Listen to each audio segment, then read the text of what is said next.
Let's talk about one of the most confusing, frustrating dynamics in modern dating. He says he's not ready for a relationship, but he texts you every day. He flirts, he calls, he makes sure you don't move on, but he never fully commits. Sound familiar? This kind of emotional tug of war keeps you stuck in a cycle of false hope, because even though he's not giving you what you really want, he's giving just enough to keep you there. And here's the hard truth. If someone says they're not ready but still wants your time, your energy, your heart, they're not confused. They're comfortable. Today we're going to break down what's actually happening when a guy does this, and more importantly, how you can take back control, raise your standards, and stop investing in someone who can't meet you where you are. Let's get into it. When someone says they're not ready for a relationship but still keeps showing up in your life, texting, calling, flirting, acting jealous when you pull away, it sends mixed signals. And mixed signals can be one of the most emotionally exhausting experiences in dating, because they keep you constantly guessing. Does he care? Is he just scared? Is this something worth waiting for? But here's the reality. Those mixed signals are a message. They may not be the message you want to hear, but they're a message nonetheless. It's tempting to think he's torn, that maybe deep down he really does want to be with you, but fear is holding him back. That if you just stay patient and supportive long enough, he'll sort through his doubts and come running toward you. That storyline feels romantic. It feeds the part of us that wants to be the one that inspires him to grow up and choose love. But in most cases, that's not what's happening. In most cases, he's not confused. He's comfortable. He's not paralyzed by fear. He's enjoying access to you without the responsibility of commitment. People show what they're ready for by what they choose. And choosing you means showing up consistently, emotionally investing, making plans for the future, and being clear about their intentions. Anything less is a form of keeping you in the gray zone, close enough to feel special, far enough to avoid the risk of real vulnerability. If someone says they're not ready, but doesn't walk away, if they keep texting you late at night, if they still want to hook up, if they get upset when you pull back, they're not being honest about what they're doing. They're benefiting from your presence without having to offer anything solid in return. It's not confusion, it's calculation, even if it's unconscious. And here's where it gets tough. We want to believe the best in people, especially when we feel a strong connection. We focus on the cute moments, the chemistry, the laughs, the nights where it felt like you were in a relationship, even if no one said it out loud. But love isn't proven in moments, it's proven in patterns. If the pattern is inconsistency, if the message is always not yet, if every step forward is followed by a step back, then you have to ask yourself, is he truly not ready, or is he just not ready for me? Because someone who genuinely isn't ready will often take a step back completely. They'll admit they can't offer what you deserve, and they'll give you the space to find someone who can. But someone who's trying to keep you on the hook while they figure themselves out isn't honoring you. They're protecting their own ego. They don't want to lose you, but they don't want to commit to you either. And in doing so, they rob you of your ability to move forward. This is why mixed signals are a message. They're a message that says, I like you enough to not let you go, but not enough to choose you. And that's not good enough. You deserve clarity. You deserve consistency. And you deserve someone who isn't afraid to say, I'm in. The longer you wait for someone who can't decide, the longer you delay meeting someone who already knows. When someone tells you they're not ready for a relationship but still keeps you close, it's easy to fall into the trap of thinking that if you're just patient enough, things will eventually shift. You start believing that your loyalty will pay off, that if you stay supportive and understanding, you'll be the one he finally chooses when he's ready. But here's the hard truth. When you stick around, waiting for someone to make up their mind, you risk becoming the emotional safety net, not the priority. You're not a backup plan unless you let yourself be. And that's not about blame, it's about boundaries. If someone tells you, I can't give you what you want right now, but still expects you to keep showing up, being available, offering love, connection, intimacy, that person is benefiting from your emotional labor while avoiding any real responsibility. It's not romantic, it's not noble, it's one-sided, and it's unfair. And yet, it happens all the time. Why? Because we often confuse emotional investment with progress. We think, well, he still talks to me every day, or he tells me he misses me, or we still act like we're together. But acting like you're in a relationship without the actual commitment is exactly how someone can keep you stuck, offering just enough to keep you hopeful, but never enough to truly move forward. This dynamic isn't always malicious. Sometimes it's rooted in fear. He may fear being alone. He may enjoy your presence and the comfort it brings. He may genuinely care about you, but caring is not the same as choosing. And at some point, you have to stop rewarding indecision with access to your time and your heart. Here's the thing most people miss. Just because someone doesn't want to lose you doesn't mean they're ready to build a life with you. That difference is huge. You're not just looking for someone who wants you around. You're looking for someone who wants to commit, to grow, to build something real. Hanging around in hopes that one day he'll wake up and realize you're the one. That's how people end up wasting months, even years, on someone who's never planned to get serious in the first place. And this isn't about being cold or giving ultimatums. It's about self-respect. It's about recognizing your own value enough to walk away from situations that don't reflect it. When you let someone keep you in their orbit without commitment, you send a message: this is all I'm willing to accept. And guess what? People will take what you give them, especially if there are no consequences for not stepping up. You are not an emotional placeholder. You are not someone's maybe while they figure out what they want. The longer you play that role, the more it chips away at your confidence. It keeps you from being emotionally open to someone who's actually ready for a relationship. It's like sitting in an airport waiting for a flight that's been delayed over and over again. At some point, you have to walk away from the gate because there's no guarantee that plane is ever taking off. So if he's not ready, fine. That's his right, but he doesn't get to keep you around as an emotional convenience while he stays on the fence. You have the right to remove yourself from that equation. You have the right to say, I care about you, but I care about myself more. And I'm not going to keep auditioning for a role you're not sure you want filled. And when you do that, something powerful happens. You stop being the backup plan. You start being the standard. And the moment you raise your standard, you stop attracting indecision and start attracting people who know exactly what they want. Emotional availability isn't something you can negotiate or slowly earn from someone. It's either there or it's not. And when someone says they're not ready for a relationship, that's often a red flag about where they are emotionally, not just where they are in life. The phrase, I'm not ready, is usually code for, I'm not in a place where I can give you what you're looking for. And as much as we might want to believe otherwise, no amount of patience, love, or loyalty can pull emotional readiness out of someone who hasn't chosen it for themselves. What's difficult is that emotionally unavailable people don't always look that way at first. They may be affectionate, engaged, even intense. They might open up to you, talk about their past, share deep thoughts, all of which look like intimacy. But emotional availability isn't about how deep someone can go in a single conversation. It's about whether they consistently show up with honesty, vulnerability, and accountability over time. If someone is hot and cold, present one day and distant the next, saying they care but pulling away when things get serious, that's not emotional depth, that's emotional avoidance.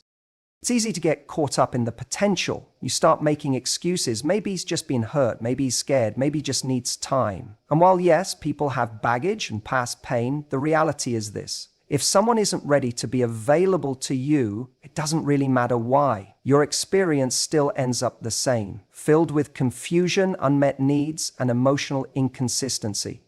Wanting to be understanding is admirable, but staying in something where your emotional needs are constantly postponed is not compassion, it's self-neglect. A lot of people hope that if they just love hard enough, it will make the other person open up, that somehow their presence, patience, or support will change someone's capacity. But readiness isn't a reward for good behavior. It's a decision someone has to make for themselves. And until they do, all you're doing is investing in potential. And potential without action isn't love, it's fantasy. Here's something important. Emotional unavailability isn't just about avoiding love. It's about avoiding the discomfort that love brings. It's avoiding being seen, risking pain, or having to show up in moments when it's inconvenient. Someone who is emotionally unavailable often wants the benefits of closeness, affection, sex, validation, companionship, but they pull away when it asks too much of them. They disappear when there's conflict. They deflect when it gets too deep. They may even sabotage things just to keep themselves from having to feel too much. And if you're emotionally available, if you're ready for something real, you'll always feel like you're doing the heavy lifting. You'll be the one initiating conversations, trying to make things better, overthinking after every interaction. That imbalance wears you down. It makes you start questioning yourself. But the problem isn't you, it's the dynamic you're tolerating. You deserve someone who doesn't just enjoy being around you when it's easy, but chooses to meet you fully when it matters. Someone who isn't afraid of their own emotions or of yours. Someone who sees connection as something to nurture, not something to fear. The danger of staying with someone emotionally unavailable is that it teaches you to expect less, to settle for almost instead of all in.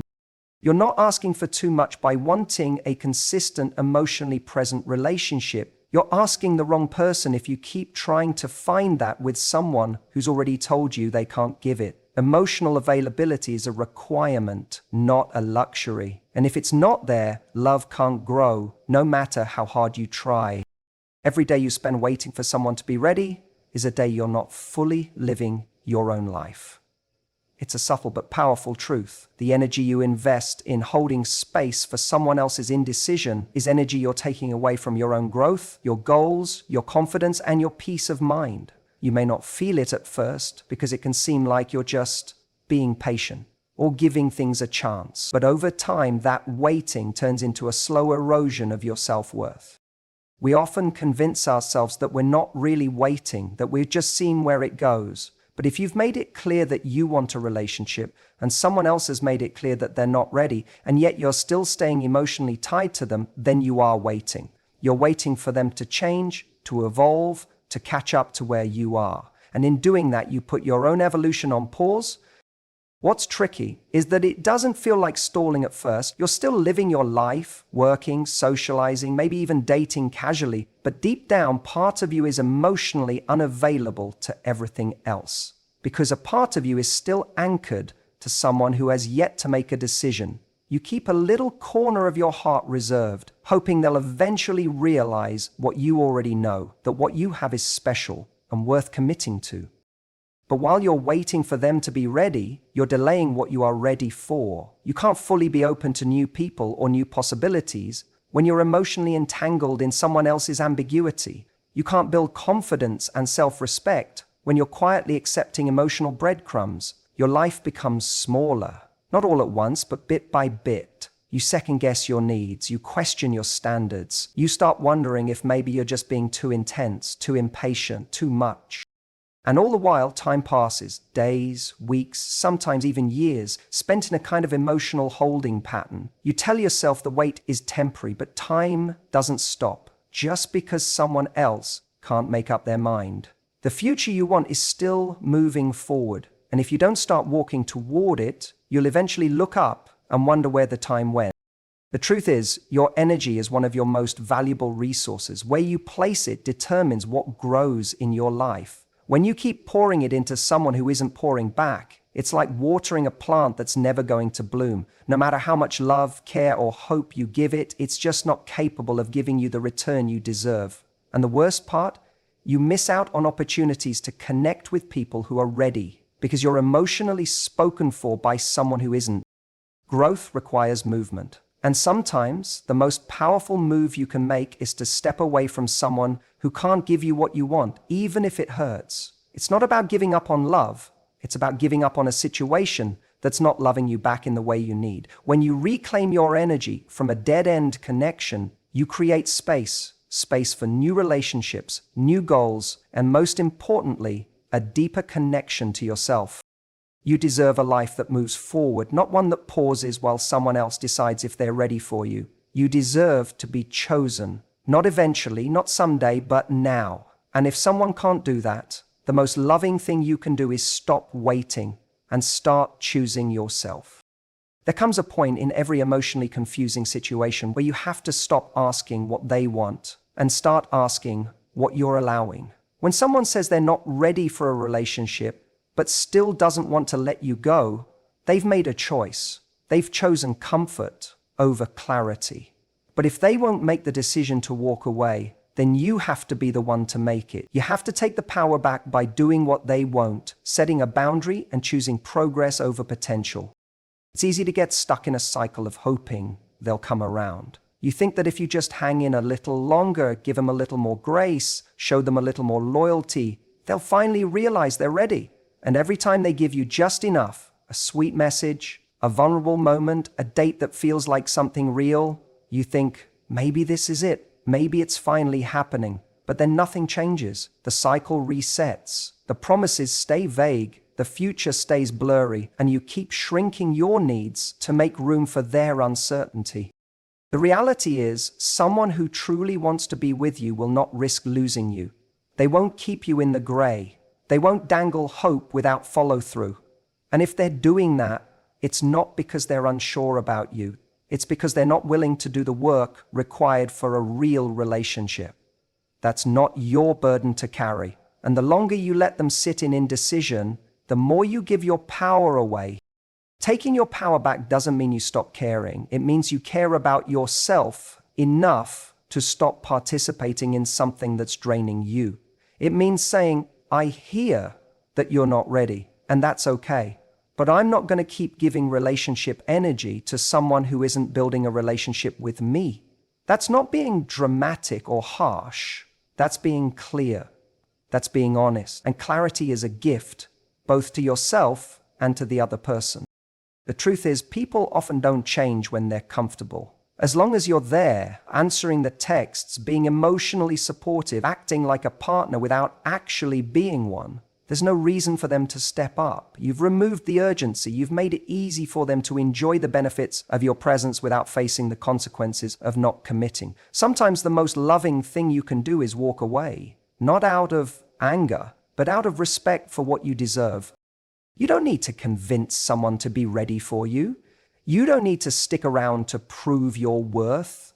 When you set a boundary and enforce it, you send a clear message. I know what I want, and I won't settle for less. That's powerful. And that's when the dynamic changes, not just in this relationship, but in every relationship going forward. Because once you've made the decision to stop entertaining half-effort, indecisive connections, you start attracting people who know how to show up fully. It's hard to be the one to make the call, especially when you care about someone. But indecision is still a decision. And if they won't make it, you must. Not because you're giving up, but because you're choosing growth, because you know that staying stuck in something that's not moving is not only painful, it's unnecessary. You don't need to wait for someone else to be ready to move forward. You get to make that choice for yourself right now. A healthy relationship requires mutual effort, emotional presence, and a shared vision of where things are going. It's a partnership, not a performance, where one person leads while the other sits on the sidelines deciding whether or not they want to participate. When you're doing all the emotional work, trying to prove your worth, managing their uncertainty, and holding on to hope while they stay stuck in indecision, you're not in a relationship. You're in a holding pattern, and it's exhausting. We often confuse emotional connection with commitment. Just because someone likes spending time with you, opens up to you, or says they care about you, doesn't automatically mean they're ready to invest in a real relationship. There are plenty of people who enjoy the feeling of closeness but aren't prepared to show up consistently, take emotional risks, or make long-term decisions. When you find yourself doing all the work, initiating the conversations, navigating the emotional tension, making excuses for their hot and cold behavior, it's time to ask a difficult but necessary question. Are you in something mutual, or are you trying to keep something alive on your own?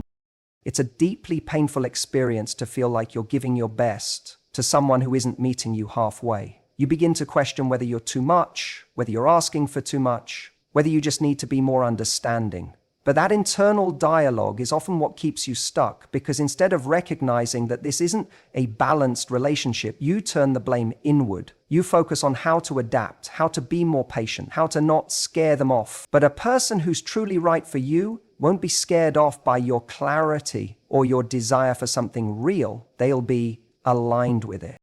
There's a difference between someone who's genuinely struggling to heal and someone who's comfortable keeping you on an emotional leash. Someone who cares but isn't ready might pull away and give you space, recognizing that it's unfair to keep you close when they can't commit. But someone who likes the benefits of your emotional availability without offering anything consistent in return will keep you close enough to not lose you, but never close enough to fully choose you. That's not love, that's control. A relationship is a two-way street. If you're the only one walking, you're not in a relationship, you're chasing. And you shouldn't have to chase someone just to get clarity, consistency, or commitment. You shouldn't have to prove why you're worthy of being chosen. You deserve someone who's already decided that. Someone who sees your value and actively chooses to match your effort, meet your energy, and build something alongside you, not just reap the benefits of your emotional labor. When you're stuck in a one-sided dynamic, it doesn't just affect your relationship with that person, it impacts your relationship with yourself. You start to silence your own needs, dim your own light, and put your growth on hold in the hope that they'll eventually catch up. But love isn't about putting your life on pause for someone else's process. It's about finding someone whose process aligns with yours. Someone who doesn't just want to hold on to you, but wants to move forward with you. If you keep showing up for someone who won't do the same for you, you're not being loyal, you're being unavailable to the kind of relationship you actually want. You deserve reciprocity, you deserve peace, and you deserve a relationship that feels like momentum, not a constant emotional negotiation. When someone is truly ready, it won't feel like a holding pattern. It will feel like a partnership. And anything less than that is not worth your time. So here's what it comes down to. You can't control whether someone is ready. You can't love them into commitment. You can't wait them into clarity. And you certainly can't sacrifice your self-worth in hopes that one day they'll wake up and see what's been in front of them the whole time. What you can do is choose you. You can choose to stop accepting confusion in place of commitment. You can choose to stop letting someone else's uncertainty dictate your value. You can choose to stop waiting, hoping, holding space for someone who keeps showing you through their actions that they're not ready to meet you where you are. Because the truth is, the person who is right for you won't keep you guessing. They won't say, "I'm not ready," while holding onto your heart. They'll know what they want, and they'll show you with consistency, clarity, and care. And the moment you stop entertaining almost is the moment you create space for absolutely. So don't wait to be chosen. Choose yourself, and let that be the standard that everything in your life rises to meet. You're not hard to love. You're just done settling for people who won't show up. And from this point forward, that's your power.